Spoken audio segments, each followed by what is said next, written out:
अस्सलाम वालेकुम नाज़रीन, doctor Huma Chishti, vice president community of homeopaths Pakistan आपसे मुखातिब हूँ और अपने चैनल पे आपको वेलकम कहती हूँ। तो नाज़रीन, आज का जो टॉपिक है बहुत ही ज़्यादा इम्पोर्टेंट है, कॉमन टॉपिक है और आजकल हर किसी को इसका सामना है।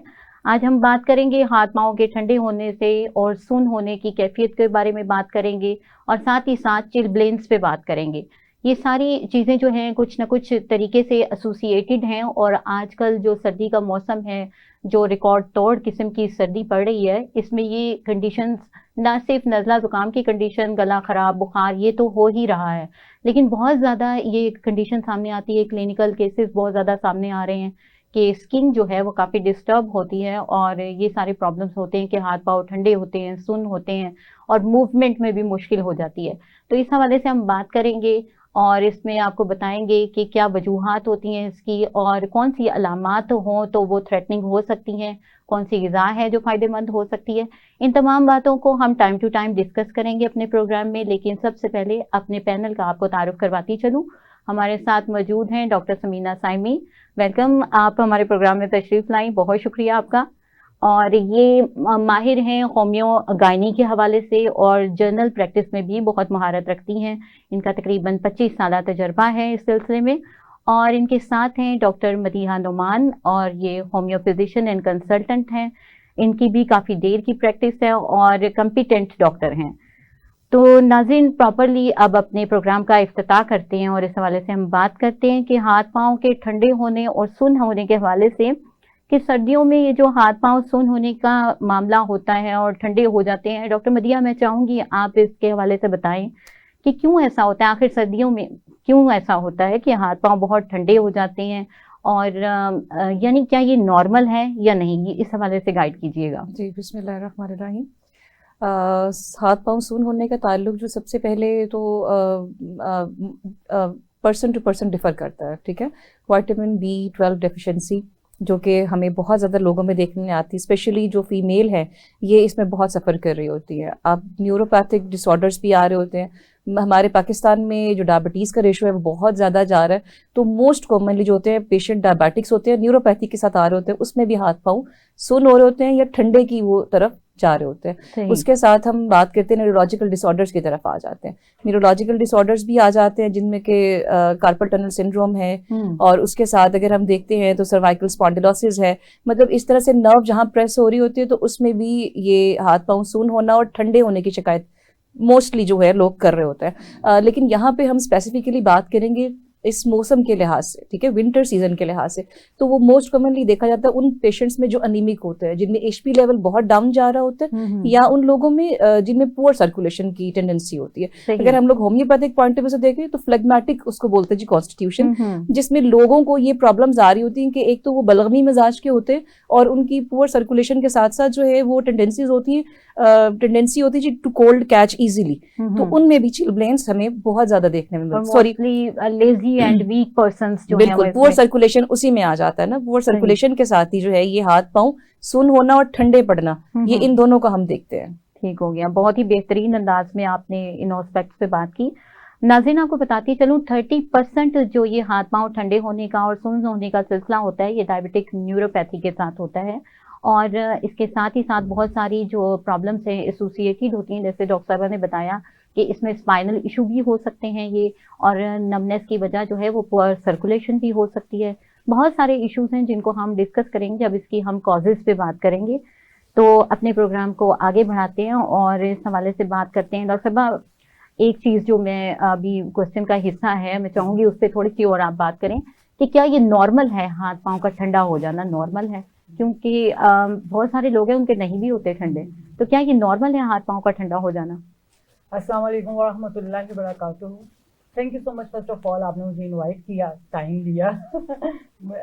बहुत अच्छा आपका क्वेश्चन है। जैसे हम लोगों का ये सीज़न चल रहा है और बहुत रिकॉर्डेड सर्दी हो रही है, उसमें ये जो आपका चिलनेस का है कि ये हाथ पाँव आम लोगों के ठंडे हो जाना, क्या ये नॉर्मल है? देखिए, अगर ये वेरी करता है पर्सन टू पर्सन, जैसे डॉक्टर साहबा ने बताया, बिल्कुल ठीक है ना। अगर तो आपका कोई ऐसा हिस्ट्री नहीं है जिसमें आपकी डिजीज चल रही है, अगर आप गर्म कमरे में बैठे हुए हो, बाहर जाओगे तो सर्दी लगेगी, तो this is normal, this is definite and normal, this is normal. लेकिन अगर आप अंदर आए हो और आप उसको अपने आप को वार्म करने की कोशिश कर रहे हो और वार्म नहीं हो रहा, अब आपको सोचना है समथिंग रॉन्ग, कुछ है कि मैं अपने आप को ओढ़ा भी है, अंदर भी हूँ और मैं नहीं वार्म हो रहा, तो इट्स मीन के कुछ मेडिकल कंडीशंस हो सकती हैं, कुछ कॉम्प्लिकेशंस भी हो सकती हैं, जिसमें अभी आपने जिक्र किया डायबिटीज, न्यूरोपैथी भी बिल्कुल, एनेमिक, जैसे डॉक्टर साहब ने कहा कि पेशेंट का एनेमिक होना बहुत कॉज करता है, तो ये वजह है। ठीक हो गया। अच्छा डॉक्टर मदिया, जैसा कि अभी हमने बात की, आपने बताया कि सर्कुलेशन की भी बात होती है, तो चूंकि हम होम्योपैथी के हवाले से बात कर रहे हैं, मैं चाहूँगी आप बताएं क्या अगर पुअर सर्कुलेशन है, सर्कुलेशन के इश्यूज हैं ब्लड के, तो इसको हमारी होम्योपैथी कैसे डील करती है, कौन सी ऐसी मेडिसिन है जो दे के तो हम सर्कुलेशन को बेटर कर सकते हैं? इसके साथ हमारी जो फेरमेट मेडिसिन आती है उसको 6x में स्टार्ट करवाएं, क्योंकि मोस्ट कॉमनली यहाँ पे आप देखें पर्सन टू पर्सन वेरी करता है। एचपी लेवल मोस्ट कॉमनली जो होता है ना, हमें कम ही मिलता है। फीमेल में ले चले जाएं, पीडियाट्रिक्स में चले जाएं, बच्चों में देखें तो वो उस तरह से हमें नहीं मिलता वो लेवल, जो कि एक हमारा 12 to 15 वाला एडल्ट्स में, और जो हमारा बच्चों में भी एक ऑप्टिमम लेवल होना चाहिए। तो उसको हम फेरमेट 6x जो है वो टैबलेट्स, एक सुबह, एक दोपहर और एक शाम, depending upon the condition of the patient, बिल्कुल ठीक है ना, उसकी जो है डिपेंड करता है कि उसकी सेवरिटी कितनी है। उसको हम लोग एक थ्राइस अ डे भी कर सकते हैं, वंस अ डे भी कर सकते हैं, डिपेंडिंग अपॉन द पेशेंट। तो इंशाल्लाह ये बहुत जल्दी जो है इसको रूल आउट करती है। जी बिल्कुल। नाज़रीन, जैसा कि डॉक्टर साहबा ने बताया कि एनीमिक भी बहुत ज़्यादा होते हैं और उसकी वजह से जब देते हैं फेरमेट तो बहुत अच्छे इसके रिजल्ट्स आते हैं। यहाँ मैं थोड़ा सा ऐड करती चलूँ कि जब पर सर्कुलेशन होती है, बहुत ज़्यादा मसला होता है सर्कुलेशन का, तो हमारी कार्बोवेज एक मेडिसिन है, तो ये बहुत अच्छा असर करती है कि जब सर्कुलेशन के इश्यूज आते हैं। इसी तरह से हमारी आर्निका और लेक्सिस, ये वो मेडिसिन है कि जो according to sign and symptom circulation के प्रॉब्लम्स को रिजॉल्व कर देती हैं। लेकिन यहाँ ये मैं कहती चलूँ कि आपने सेल्फ मेडिकेशन नहीं करनी, कंसल्टेंट डॉक्टर से रुजू करके तभी आप मेडिसिन का इस्तेमाल करें ताकि भरपूर फ़ायदा उठा सकें। मज़ीद हम बात करते हैं इस हवाले से। जी डॉक्टर समीना, मैं चाहूँगी कि आप बताएं कि हाथ पाँव जो सुन्न होने हैं, इनकी वजह क्या होती है? जैसा कि हमने स्लाइटली सा जिक्र किया प्रोग्राम के स्टार्ट में, इसमें डिटेल में हम बात करते हैं ताकि हमारे जो नाजरीन हैं उन्हें पता चल सके कि क्या क्या वजूहात होती हैं। इस हवाले से थोड़ा बताइएगा। और साथ ही साथ अभी ये तो डिस्कस हो ही गया कि ये खून की गर्दिश से इसका ताल्लुक है, तब खून की गर्दिश से अगर ताल्लुक है, अगर अनीमिक होगा, पहली वजह अनीमिक हो गया कि एनीमिक है तो इस तरह से होगा। इस हवाले से बताएं, और जो भी और इश्यूज हैं जैसे कि थायराइड का भी है और भी है, तो काइंडली। जी, जिस तरह अभी हम डिस्कशन में होम्योपैथिक मेडिसिन की कर रही थी, जी जी डॉक्टर साहब ने भी ऐड की, थोड़ी सी मैं भी ऐड करती हाँ, हूँ। क्यों नहीं। क्योंकि जिस तरह अभी आपने बताया कि इसके रीजंस, बहुत से रीजंस हैं, जिसमें मैंने अभी आपको बताया कि कुछ मेडिसिन, कुछ मेडिकल कंडीशंस भी हैं और कुछ वेदर कंडीशंस भी हैं। बिल्कुल। लेकिन जैसे हमारी ऐसी मेडिसिन हैं जैसे एगेरिकस, हाँ, जब आप स्नोफॉल के लिए बाहर जाएं तो आप एगेरिकस को जरूर लेके जाएं, क्योंकि जब आपकी सर्कुलेशन ऑफ ब्लड कम हो रही होती है और उसकी वजह से आपके हाथों में नमनेस हो रही होती है, नमनेस के साथ बाज़ दफ़ा पेशेंट को ईचिंग भी होती है, रेडनेस भी हो जाती है, स्वेलिंग भी हो जाती है। जी जी जब ईचिंग के साथ पेशेंट को पेन भी होती है तो एगेरिकस बहुत अच्छा काम करती है। जैसे अभी आपने कार्बोवेज का जिक्र किया, कार्बोवेज भी हमारी बॉडी के अंदर ऑक्सीजन का जो लेवल है उसको मेंटेन करती है। एग्जैक्टली। उसमें भी जब हमारे हाथ और पाँव की उंगलियां ठंडी हो रही होती है, उसमें भी कार्बोवेज हमारा बहुत अच्छा काम करती है। जैसे एनीमिक का आपने बताया, तो वो डेफिनेटली सर्कुलेशन ऑक्सीजन की वजह से ही ड्रॉप कर जाती है। बिल्कुल बिल्कुल ऐसा ही है। सही हो गया। और यहाँ एक मेडिसिन को हम बिल्कुल नजरअंदाज कर रहे हैं, जो है एकोनाइट, और नमनेस के लिए जो है top of the list medicine है, और एक्यूट केसेस में बहुत ही बेहतरीन। ठीक हो गया। अच्छा, इस हवाले से हम बात करते हैं कि ठंडे पाँव जो हैं। अच्छा डॉक्टर मदीहा, बहुत ज़्यादा ना मिथ्स भी होती हैं और बहुत सारी बातें जो है वो मशहूर हो जाती हैं कि हाथ पाँव सुन्न हो रहे हैं तो कहीं इसको ये मसला तो नहीं है, कहीं ये प्रॉब्लम्स तो नहीं है। मैं चाहूँगी आप बताएं कि ठंडे पाँव जो हैं स्पेशली, और हाथ, इसके हवाले से, स्पेशली पाँव के हवाले से कहा जाता है अगर किसी के हों तो वो जॉइंट्स के इशू में या जोड़ों की बीमारी में मुब्तला हो सकता है, तो क्या ये सही है कि आर्थराइटिस से इसका कोई ताल्लुक है? तो हाथ पाँव सुन्न हो रहे हैं, जो कि साथ में पेन भी है, उसकी बता रहा है कि मेरे स्मॉल जॉइंट में या जो बिगर जॉइंट्स हैं उनमें पेन है, स्टिफनेस आ रही है, जो जॉइंट्स से रिलेट कर रहे हैं ना। देखिए, आर्थराइटिस का मतलब ही बेसिकली यही है कि स्वेलिंग्स ऑफ द या inflammation of the joint, joints, ठीक है ना। अगर उसमें इन्फ्लेमेशन और के साथ पेन है, मूवमेंट पे पेन है, रेस्ट पे उसको प्रॉब्लम हो रही है, या बिल्कुल वो स्टार्ट पे पेन आ रही है जैसे मूवमेंट स्टार्ट करता है, तो उसमें हम कह सकते हैं कि ये आर्थराइटिस के साथ कर रहा है, या फिर वहाँ पे एक नर्व प्रेस हो रही होती है, जैसे कि सर्वाइकल स्पॉन्डिलोसिस है, ये लंबर नर्व जो है प्रेस हो रही होती है, तब भी ये पेशेंट कंप्लेन कर रहा होता है। लेकिन उसमें जो सुन होता है ना, वो उस तरह से नहीं हो रहा होता जैसे कि हम कहते हैं कि अभी हुआ और अभी बिल्कुल ठीक हो गया, जैसे कि विंटर से रिलेटेड है, ठीक है। उसमें वो रिपीटेडली पेशेंट कंप्लेन करता है कि बार बार हो रहा है ये, तो फिर उसमें हमें ये थोड़ा सा इसकी वैल्यूएशन करनी पड़ती है कि आया ये उसको परसिस्टेंट है, तो इसके लिए फिर हमें उस तरफ जाना पड़ता है कि आर्थराइटिस में भी पॉसिबल, वो रूल आउट हो सकता है। लेकिन अगर उसका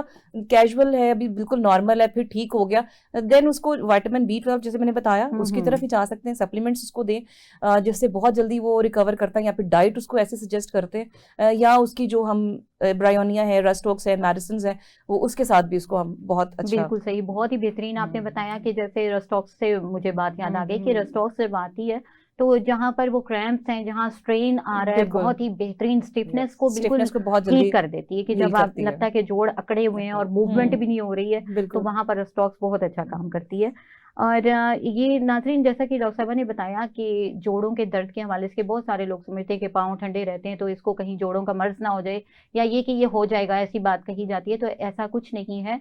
ये सिर्फ एसोसिएटेड एक सिम्टम है कि इस तरह से होता है कि हाथ पाँव ठंडे होते हैं, सुन्न होते हैं, और ये सर्दी की वजह से आजकल सभी के हो रहे हैं। जैसा कि नाज़रीन आपको बताती चलूँ, मैं अभी न्यूज़ भी जब सुन रही थी और रिसर्च भी देख रही थी, तो उसमें क्या है कि एक रिपोर्ट में मैंने देखा कि 1935 में जो है वो रिकॉर्ड तोड़ किस्म की जो सर्दी पड़ी है, ये वो कुछ उसी के करीब करीब सर्दी अब हो रही है, और -2 उस वक्त हो गया था जो टेम्परेचर है, तो ये 3 तक तो गया है ये पिछले 1-2 दिन में।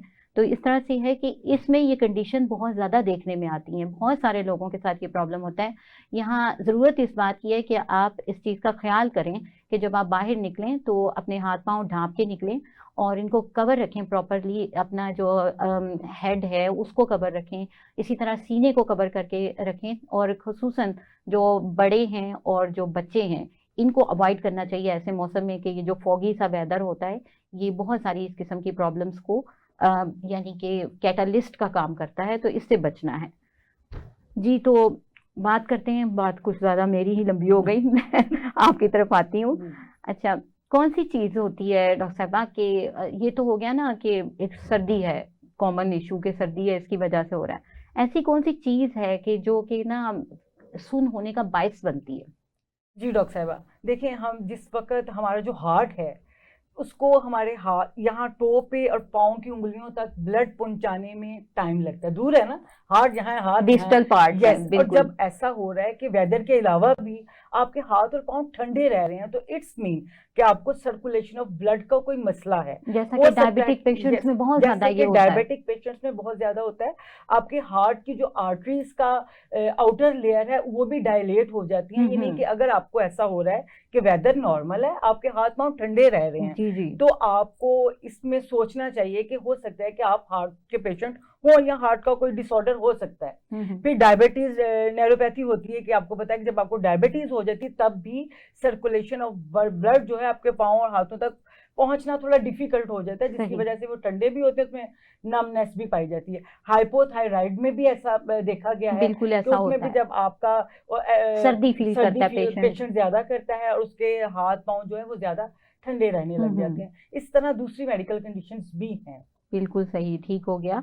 अच्छा, और जैसा कि एक चीज जो बहुत ज्यादा है कि वो रेपिटेडली हमने जिक्र भी किया, डॉक्टर मदीना ने बताया कि विटामिन B12 की जो कमी है, ये मोस्टली बहुत ज्यादा देखने में आता है कि इसकी वजह से एंड मैग्नीशियम एंड जिंक बिल्कुल, ये तीनों चीजों का बहुत रोल है जब आपका सर्कुलेशन ऑफ ब्लड कम हो रही होती है। बिल्कुल सही हो गया। अच्छा, इस तरह से है कि अब ये देखते हैं कि हमने बहुत सारी वजूहात के हवाले से बात की कि हाथ पाँव ठंडे हो जाते हैं, सुन्न हो जाते हैं।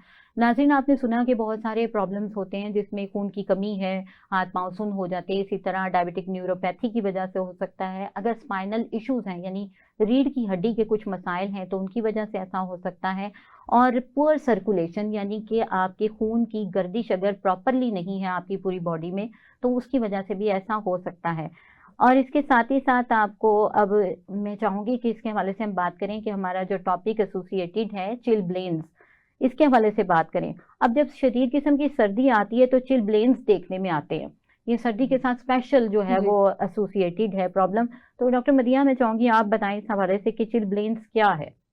जी बिल्कुल, चिलब्लेन्स मोस्ट कॉमनली सर्दियों में विंटर के हवाले से ही ये अलामतें सामने आ रही होती हैं कि हर बंदा कंप्लेन कर रहा है कि जी मेरे हाथ जो हैं वो या तो सुन्न हो गए हैं, या इचिंग बहुत ज़्यादा हो रही है, या उसके अलावा पाँव की उंगलियों पे खारिश हो रही है। और बाज़ तो ऐसे होते हैं जो इसको बहुत केयरलेसली ट्रीट करते हैं, तो हमारे पास आते हैं कि वो ब्लिस्टर फॉर्मेशन और वो अल्सर्स के साथ आ रहे होते हैं। मतलब उनका एक तो इन्फ्लामेशन हुई एंड देन सीरियस नहीं लेते ना, बिल्कुल सीरियस नहीं लेते हैं। तो मोस्टली ये जो चिलब्लेन्स होता है ये आपकी जो वेस्क्यूलाइटिस होता है, मींस के जो वेसल्स होती हैं, ब्लड वेसल्स जो आपके डिस्टल एरियाज को कर रही हैं, सर्कुलेट कर रही हैं, उनकी इन्फ्लामेशन हो जाती है।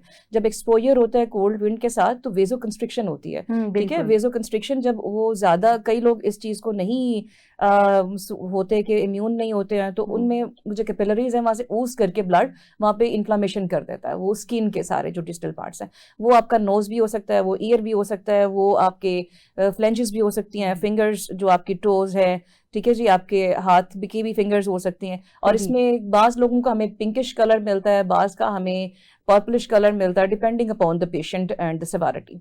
तो ये चिलब्लेन्स है। ठीक हो गया। नाज़रीन, आसान लफ्ज़ों में मज़ीद आपको बताती चलूँ कि चिलब्लेन्स जो हैं वो सर्दी में हो जाने वाले वो दाने हैं, वो खारिश वाले दाने हैं कि जो सर्दी में ही बनते हैं, और इसमें मोटी मोटी सी उंगलियां हो जाती हैं और वो स्वेलिंग बाकायदा तौर पे नज़र आती है, जो रेडनेस की सूरत में भी हो सकती है, यानी सुर्खी भी हो सकती है, और वो यानी हल्के या गहरी जामनी रंग की भी हो जाती है, स्किन इस तरह की होती है, और उसमें खारिश बहुत ज़्यादा होती है। जैसे ही खारिश करते हैं तो उसकी वजह से, यानी इचिंग करने की वजह से उसमें ब्लिस्टर बनने लगते हैं, दाने बनने लगते हैं, और ये बड़ी ही तकलीफ देह किस्म की हालत हो जाती है। तो जैसा कि डॉक्टर साहबा ने बताया, इसकी पैथोफिजियोलॉजी जो है वो इसी तरह से है कि वेजो कंस्ट्रिक्शन होती है, यानी कि जो खून की जो नालियां हैं वो सिकुड़ती हैं, सर्दी की वजह से तंग होती हैं, और उसकी वजह से जब ब्लड का प्रेशर बनता है, और जब आप क्या करते हैं कि अचानक से हीट की तरफ चले जाते हैं, तो फिर वेजो डायलेशन होती है, और ये दोनों जब मिक्स होते हैं तो उसकी वजह से ये प्रॉब्लम होती है कि आपकी स्किन खराब होती है और ये चिलब्लेन्स हो जाते हैं। अच्छा, चिलब्लेन्स हो जाते हैं, ठीक है डॉक्टर समीना, चिलब्लेन्स हो गए, ठीक है। अब हम चाहेंगे कि आप बताएं कि हमारे नाजरीन को कि जब चिलब्लेन्स हो जाते हैं, कि जैसा अभी बात भी हमने की, लेकिन आप मजीद आसान लफ्जों में इनको बताएं कि अलामात क्या सामने आती हैं, कि आप उसको समझें सीरियसली और ट्रीट करें। ठीक है जी डॉक्टर साहब, होता क्या है कि वेदर बाहर बाज़ दफ़ा कोल्ड होता है, हम अंदर आते हैं तो आके क्या करते हैं, सबसे पहले या तो हीटर के सामने बैठ जाते हैं, जिस वक्त आपके बॉडी का सडन टेम्परेचर चेंज होता है। बहुत प्यारी बात की है, मैं थोड़ा सा आपको रोकूंगी कि हाथों को यूं करते करते आते हैं और हीटर के आगे हीटर के आगे कर देते हैं। ये कॉमन प्रैक्टिस है, सबसे खतरनाक बात है। माएँ बड़ी सब मना कर रहे होते हैं, ये ना करो, हीटर के सामने ना हो।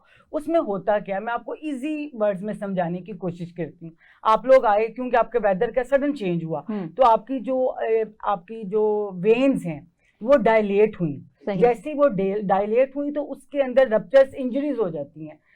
जब उसमें इंजरीज हुई तो उसमें इन्फ्लामेशन होने लग जाती है, तो वो इस तरह नुकसान देती है कि आपको कॉमन सिम्टम्स तो ये आती हैं कि एकदम आप सर्दी से गर्मी में आए, हीटर के सामने बैठे तो आपको हेडेक स्टार्ट हो जाता है। बिल्कुल। उसके बाद क्या होता है, जब डायलेट हुई तो उसमें स्वेलिंग आने लग जाती है, सूजने लग जाती हैं, और जब स्वेलिंग आती है तो उसमें ईचिंग भी है, उसमें दाने भी बन रहे हैं, और दानों के साथ क्या हो रहा है, उसमें अल्सर्स हो रहे हैं। अल्सर्स के बाद नेक्स्ट उसमें पस आ रही है, तो ये कॉम्प्लिकेशंस होती जाती है, खराब होता जाता है। तो सबसे पहले बाज़ दफा ये होता है कि बाहर से कोई आते हैं ना, तो हमदर्दी में भी कहा जाता है आओ आओ जरा हीटर के पास बैठ जाओ, तो वो हमदर्दी नहीं है। अच्छा डॉक्टर साहब, यहीं से हम कंटिन्यू करेंगे। बहुत ही बेहतरीन खूबसूरत बात चल रही है हमारी। नाज़रीन, टाइम हुआ चाहता है ब्रेक का, मिलते हैं ब्रेक के बाद। वेलकम बैक नाज़रीन, हम बात कर रहे हैं आज ठंडे हाथ पाँव, सुन्न हो जाना और इसके अलावा चिलब्लेन के हवाले से। तो बात हो रही थी ब्रेक से पहले, हम डॉक्टर समीना से बात कर रहे थे। डॉक्टर समीना बता रही थी हमें कि चिलब्लेन्स जो है वो प्रॉब्लम क्या है, उसमें अलामात जो हैं वो कैसे होती हैं, बताइएगा। जी डॉक्टर साहब, यही बात कर रहे थे हम कि जो चिलब्लेन्स जिस वक्त होती हैं आपको, तो आपके जो, ये ज़रूरी नहीं है हाथों में, पैरों में भी, आपके नोज की जो टोप पे भी और ईयर्स में भी आपको स्वेलिंग होने लगती है, रेडनेस हो जाती है, और उसमें ईचिंग होती है और ईचिंग के साथ बर्निंग भी होती है। बर्निंग भी होती है और बर्निंग के साथ कुछ पेशेंट्स को पेन भी होती है और बिल्कुल बहुत ज्यादा ईचिंग करने की वजह से वहां पर अल्सरेशन हो जाती है, जख्म हो जाते हैं। वो थोड़ा और कॉम्प्लिकेट होता है तो उसमें पस भी होने लग जाती है और बहुत ही एक पेनफुल सा प्रोसीजर चल रहा होता है पेशेंट्स का। तो ये स्टार्ट यहीं से होता है जब आप सडन आपका वेदर टेम्परेचर आपका बॉडी का जब सडन चेंज होता है। तो बस यही प्रैक्टिस रखें कि आप जब भी बाहर से आए एकदम अपनी बॉडी का टेम्परेचर को सडन चेंज नहीं करें ताकि इससे बचाया जा सके। बिल्कुल सही। अच्छा डॉक्टर साहब, अभी बात हो ही रही है आपसे, तो ऐसी अलामात जब सामने आती हैं तो हमारी कौन सी होम्योपैथिक मेडिसिन है जो इसमें जो है यूजफुल हो सकती है? जी डॉक्टर साहब, बहुत अच्छी हमारी होम्योपैथिक मेडिसिन हैं। जिस वक्त अगर तो आपको बन गए हैं उसके ऊपर जख्म बन गए हैं तो लैक्सिस बहुत अच्छा काम करेगी, जिसमें स्पेशली ब्लूइश भी आ रहा है, सब हमें पता चल रहा है कि ऑक्सीजन यहाँ पे कम पहुंच रही है, तो लैक्सिस बहुत अच्छा काम करेगी। अब लैक्सिस का पेशेंट, उसके बाद सल्फर, आपको पता है कि बेताज बल्कि रिकरेंसी अगर है तो सल्फर बेस्ट मेडिसिन है। बिल्कुल। सल्फर का पेशेंट क्या करता है, ओढ़ना नहीं चाहता कुछ, वो चाहता है मेरे हाथ और पाँव, वो कहता है आके डॉक्टर साहब सर्दी लगती है, हाथ पाँव बड़े ठंडे हैं, गर्म नहीं होते, लेकिन मैं उस पर ओढ़ नहीं सकता, उसे रजाई के अंदर नहीं रख सकता, मुझे बाहर निकालना पड़ रहा है।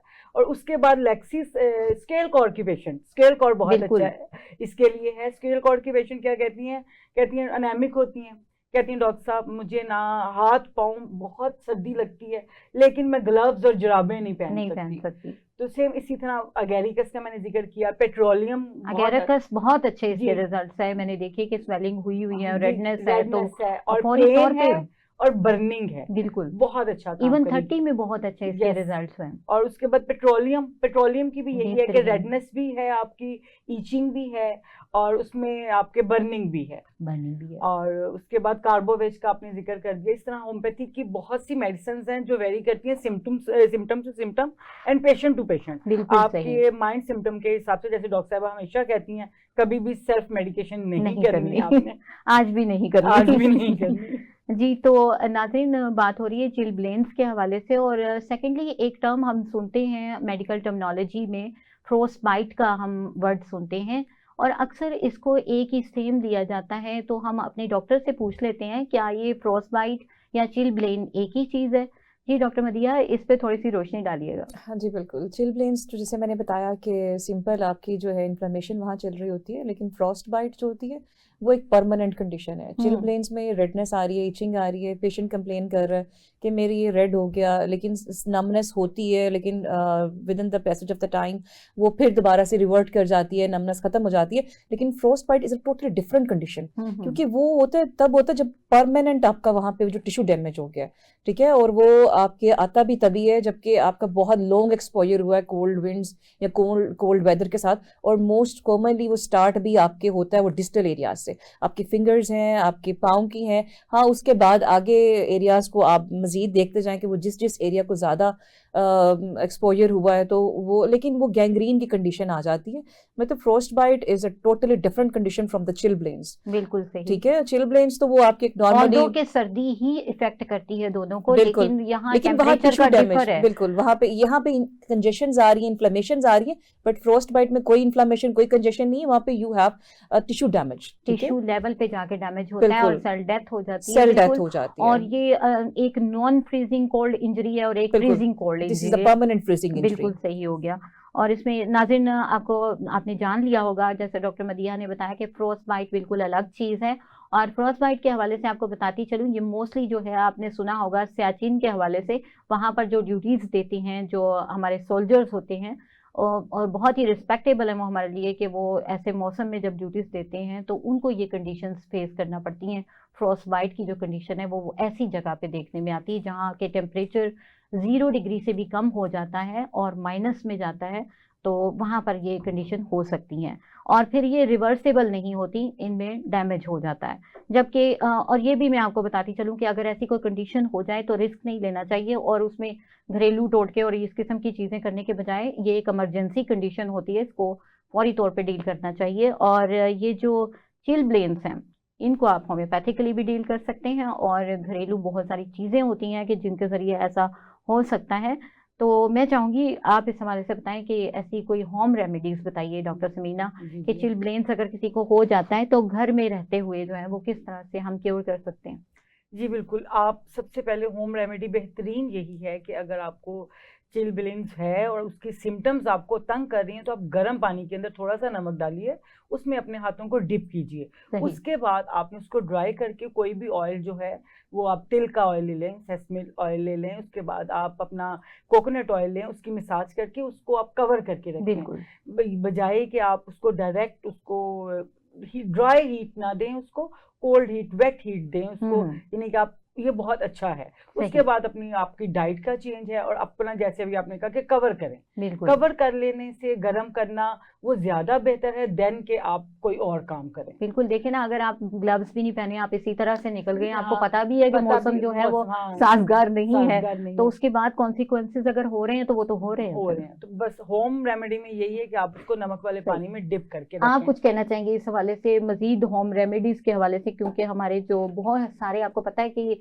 ये पाकिस्तान है, यहाँ पर क्या होता है कि बहुत ज्यादा सेल्फ मेडिकेशन की जाती है, खुद ही से इलाज किया जाता है, तो बहुत सारे लोग चाहते हैं विदाउट मेडिकेशन भी हमें बताया जाए कि कैसे हो सकता है। हाँ जी, होम रेमेडीज में आपके पास एक आती है प्रिवेंशन और एक आता है ट्रीटमेंट, ठीक है, इन दोनों पे हम बात करेंगे। प्रिवेंशन में ये है कि जिन लोगों को पता है कि जेनेटिक्स में भी होता है ये चीज, कि अगर किसी बंदे को ये प्रॉन टू है तो आगे भी बच्चों को भी ये सब चीजें हो रही होती हैं, कि चिलब्लेन्स अगर पेरेंट्स में से किसी को आ रहा है तो मे भी पॉसिबल कि आगे भी ये चल रही होती है। जैसे मैंने बताया कि कॉन्स्टिट्यूशन होता है, फ्लेगमेटिक कॉन्स्टिट्यूशन के लोगों को मोस्टली ये चीजें चल रही होती हैं, बलगमी मिजाज के, जैसे हम आम सेंस में कहते हैं। हाँ जी, मैं प्रिवेंशन की तरफ आती हूँ। फर्स्ट ऑफ ऑल हम प्रिवेंशन पे चलते हैं कि वो रोजाना होट बाथ ले सकते हैं। होट बाथ में आप थोड़ा सा नमक डाल लें, आप उसमें टर्निप जो होता है, टर्निप के स्लाइसेस लेके, आज तो बहुत आजकल है, मतलब वो vitamin C, vitamin multivitamin से भरपूर है वो शलजम, ठीक है जी, उसको अगर थोड़ा सा बॉईल करके और उसके अगर वो बात लेते हैं वो बेस्ट है। वो बहुत अच्छी टिप आपने बताई और बहुत ही नेचुरल और इजी है। देखिए मैं प्रिवेंशन की तरफ लेके जा रही हूँ, अभी ट्रीटमेंट में नहीं। ट्रीटमेंट में जब आएंगे तो फिर वो एक सेपरेट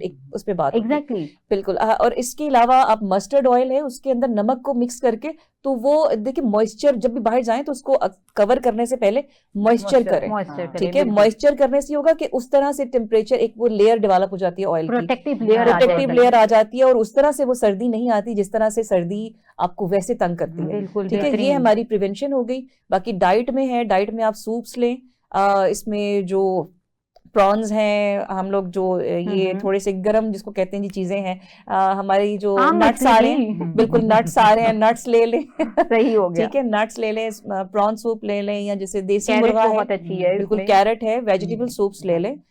ये चीजें भी आपको थोड़ा सा वार्म अप करती हैं। और वो विटामिन सी इन रिच आपने लेना है तो उसमें आपके जूसेस बहुत अच्छा काम करते हैं। ऑरेंजेस ले लें, बिल्कुल सीजन है, और उससे भी ये जो इन्फेक्शन है ना, इन्फेक्शन के बाद जो बैक्टीरियल इन्फेक्शन की तरफ जाएगा, ये अल्सरेशन होगी, उसको ये कुप अप करेगा कि नहीं होने देगा, ठीक है जी। ट्रीटमेंट की तरफ आते हैं तो ट्रीटमेंट में सिंपल वही है कि आप इसको जो है अब हो गया है तो अब इसको ले आए थोड़ा सा, हमारी कैलेंडुला है, ऑइंटमेंट है, बहुत बेस्ट है, ठीक है। वो उससे भी कैलेंडुला को एज अ टी भी ले सकते हैं, मतलब अपने कहवा बनाया कैलेंडुला आपने क्यू फॉर्म में लगाना भी है और पी भी ले, बिल्कुल वो आपको हीलिंग देगा, बहुत जल्दी जो है ये आराम देगा, ठीक है जी। और बिल्कुल, और आर्निका क्यू में भी लगा सकते हैं और वो पी भी सकते हैं, वो बड़ा वेल एंड गुड हो जाता है कि वो आपको थोड़ा वो हीलिंग भी होती है, सर्कुलेशन भी अच्छी होती है, बिल्कुल, और वो पेन वाली कंडीशन नहीं होती है, बिल्कुल। इसी तरह बहुत सारे लोग कैमोमाइल टी जो है वो करते हैं, उससे भी बेहतरी आती है। और एक नेचुरल चीज जो आपके घर में भी मौजूद होता है कि शहद, अदरक और दालचीनी का कहवा अगर आप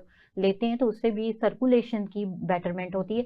बेसिकली आपकी खून की गर्दिश अगर नॉर्मल रहेगी तो आपका जो ये निज़ाम है सारा वो बेहतर रहेगा और हाथ पांव ठंडे नहीं होंगे और आप इन चीज़ों से बचे रहेंगे। बहुत सारी बेहतरीन किस्म की बातें आपने बताई और यानी कि खुराक के हवाले से भी हमें गाइड किया। तो मैं चाहूँगी अब इस हवाले से मज़ीद हम बात करें कि थोड़ा सा हमारे नाज़रीन को दोबारा डॉक्टर समीना आप बताइएगा कि कौन से हिस्से ज़्यादा मुतासिर होते हैं ताकि उसको किस तरह से केयर की जाए। आप बाहर निकल रहे हैं, बच्चे हैं, बड़े हैं, उनको किस तरह से निकलना चाहिए? जी बिल्कुल, जो आपकी बॉडी का एरिया कवर है तो वो तो सेफ है, सही। जो कवर नहीं है उसी को हमें सेव करना है। उसमें हमारे हाथ हैं, हमारे पाँव हैं, हमारा नोज है, हमारे ईयर्स हैं, जो चीजें नजर आती हैं। जैसे अभी आपने डॉक्टर साहब ने बताया, आपने बताया कि ऑयल मॉइस्चराइज करें स्किन को ताकि वो प्रोटेक्टिव लेयर बने, वो उससे भी बचें आप। उसके बाद अच्छे गर्म कपड़े पहन के बाहर जाएं। सबसे ज्यादा कॉमन चीज, जो सबसे ज्यादा जरूरी, जिस तरह हो सके अपने आप को वार्म रखें, अपनी फैमिली को वार्म रखें, ताकि आप अपने आप को इस जो सीजन के बद असरात हैं उससे बचा सकें। बिल्कुल सही हो गया, क्योंकि नेचुरली अगर ठंडक है तो आपकी सर्कुलेशन अगर ठीक नहीं होगी तो आपकी इम्यूनिटी ठीक नहीं होगी, आपको ये तमाम चीज़ें जो है अफेक्ट कर सकती हैं। थोड़ा सा मज़ीद इसके ऊपर हम बात करते हैं मेडिसिन के हवाले से। तो डॉक्टर साहब आप बताइएगा कि जैसे अब आपके पास पेशेंट आते हैं तो देखते हैं कि डिफरेंट किस्म की कंडीशन होती हैं। जैसे अभी जब स्टार्ट में आते हैं तो वाकई में मैंने लिटरली देखा है, इतनी इतनी डबल डबल फिंगर्स हुई होती हैं उनकी, और इतनी ज्यादा स्वेल हुई होती है, उनमें रेडनेस होती है, वो देख के ही यानी परेशानी हो रही होती है कि ये क्या है।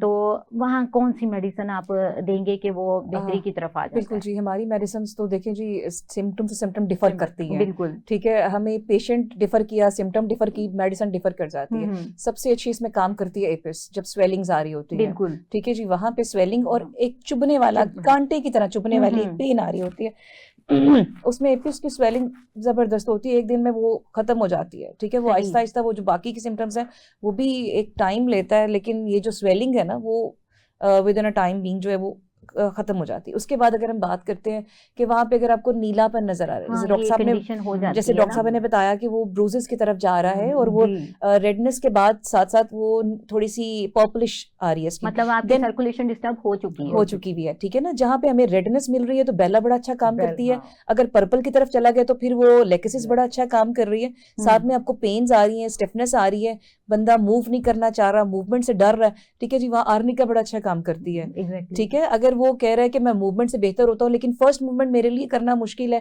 तो वहां पे हमारे लिए रेस्टॉक्स बड़ा अच्छा काम करती है, क्योंकि वो टेम्परेचर सब चेंज होता है ना, फ्रॉम हॉट टू कोल्ड और द कोल्ड टू हॉट, ठीक है ना, तो रेस्टॉक्स आ जाती है वहां पे, ऑटोमेटिकली आ जाती है। बिल्कुल, और इचिंग को हम इंटरकरेंट रेमेडी सल्फर 1 mg की एक डोज तो वहां देंगे ही देंगे, लेकिन ये पेशेंट्स के लिए नहीं है, ये कंसल्टेंट्स या जो भी हमें देख रहे हैं डॉक्टर्स के लिए एक मशवरा है, बिल्कुल उनके लिए है कि 1 mg की डोज जो है वो हर बंदा इस तरह से नहीं यूज कर सकता, उसकी एक डोज ही काफी होती है। इंटरकरेंट रेमेडी है, हम लोग कुछ यहाँ मियास्मेटिक रेमेडीज भी देते हैं पेशेंट को। लीडमपॉल यहाँ बहुत अच्छा काम करती है, बेहतरीन काम करती है जब खारिश बहुत ज्यादा हो रही है। मजेरियम बड़ा अच्छा काम करती है जब वहां पे ऊपर आपको स्किन इंटैक्ट नजर आ रही है, नीचे उसकी पस बन रही है। ठीक है जी, वहाँ मजेरियम बड़ा अच्छा काम करी। ग्रेफाइट्स बहुत अच्छा काम करती है जब वहां से वो पानी निकलना शुरू हो गया, पानी रिसना शुरू हो गया।